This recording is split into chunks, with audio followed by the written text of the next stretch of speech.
Hello dear friends, subscribers and guests of my channel. In this video I want to show and tell you how to delete Instagram link from Facebook.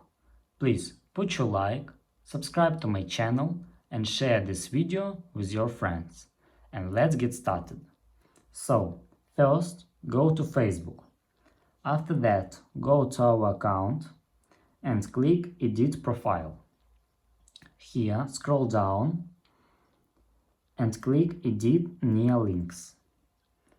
And after that, you need to click Remove Near Instagram Nickname. After that, click Save. And that's all. This is very easy way to do.